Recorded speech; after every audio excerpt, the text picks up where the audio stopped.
Kuna watu wengine Mungu anawavusha mipaka, lakini hawako tayari, hawana stamina za kupokea kitu ambacho Mungu anawapa. Kwa mfano, huyu kijana anaweza akawa ameomba vitu vingi kwa Mungu, lakini kama roho yake haina uwezo wa kukibeba kitu ambacho anamuomba Mungu, unaweza Mungu akakupa lakini usikipokee saizi. Ushawahi kujiuliza kwa nini namtabiria mtu anambia majira kama haya mwakani utakuwa na mke wako? Kwani mke wake si yupo tu, Mungu alishampa, sio? Tena huenda yuko hapa kanisani. Kwa nini Mungu asimpe tu leo akaondoka naye? Maana kwenye roho yake bado hana uwezo wa kubeba hilo neno. Kwa ule uwezo unatakiwa ufanyeje? Uongezeke. Kuna watu wana uwezo wa kubeba huduma Mungu anataka kuwapa, vipawa Mungu anataka kuwapa. Ameomba Mungu, naomba unipe mafanikio.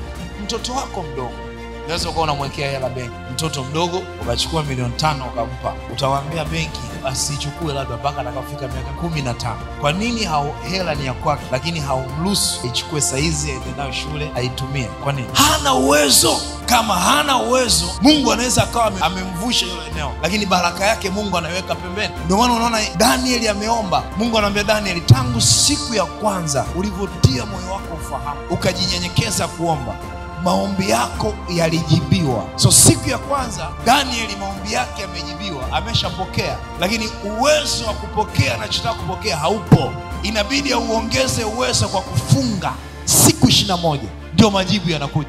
Ila majibu yalishaachiliwa muda mrefu, lakini hana uwezo wa kupokea yale majibu. Uwezo unaongezwa kwa maombi, uwezo unaongezwa kwa sadaka, uwezo unaongezwa kwa neno. Kama una uwezo, kabla ya kuomba, acha Mungu akuongezee uwezo.